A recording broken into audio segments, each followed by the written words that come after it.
From ABC, this is World News Tonight with Peter Jennings. Finally this week, our person of the week. For most of us still working, it can be comforting every so often to dream of retirement.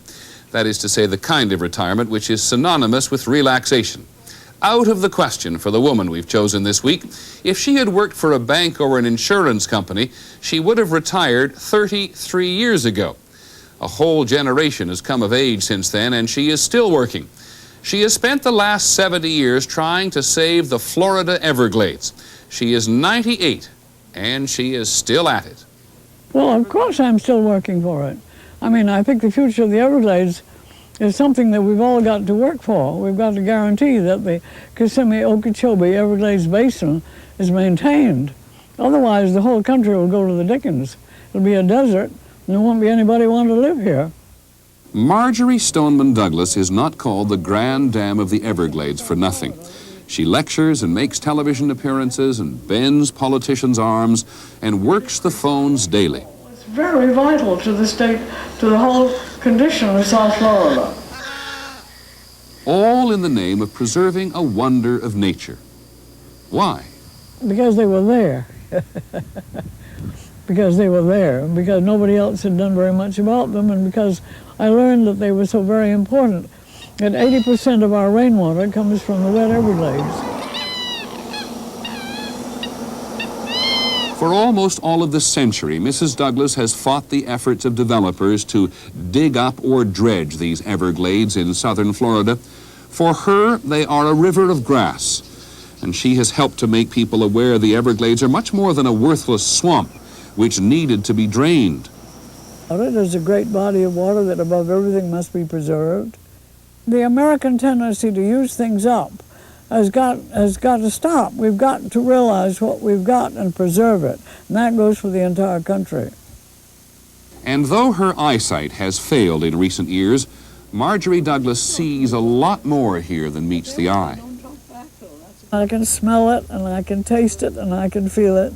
I love the wind. I love the wind especially. And when you're going fast in an airboat, the wind is wonderful. It's like velvet.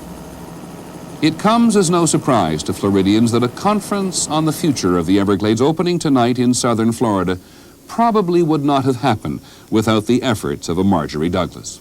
Marjory has certainly contributed more to the public view of the Everglades as a system that ought to be saved than any one individual.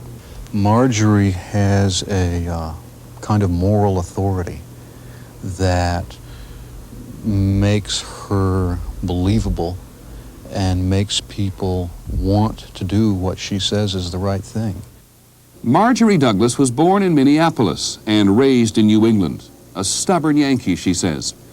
After college at Wellesley and a failed marriage, she moved south in 1915 to join her father, who had just founded the Miami Herald.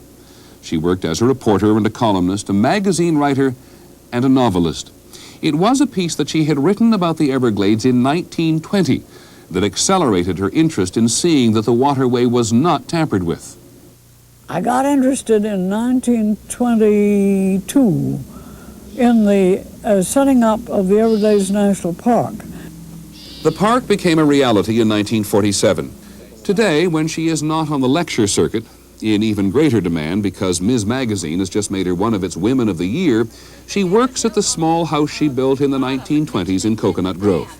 There is always work to be done. So maybe if Linda wants to take you, you might want to go. And what's it going to be? He was a Georgia man. Had been a contractor in Connecticut before the war. Or a good book to be listened to now. Her partial blindness has not dulled her passion for literature. And what a wonderful attitude she has about getting on a bit. I'm glad to be 98. Better than being dead, you know. Independent, outspoken, dedicated, and still ready to take on all comers. Why not? It's a lot more fun to fight for something important than fight for something unimportant. And it's a lot more fun to fight for something than not to fight for anything. And so we choose Marjory Douglas. And we do like her way with words. When the Army Corps of Engineers took all the twists and turns out of the Kissimmee River so as to prevent flooding, the Corps said, Mrs. Douglas said she thought it was more likely the engineers' mothers had never let them play with mud pies. She was right about the river. A short while later, the state of Florida had to undo the damage and start restoring the river to its natural course. That's our report on World News Tonight. I'm Peter Jennings. Have a good weekend and good night. This has been a presentation of ABC News, where more Americans get their news than from any other source.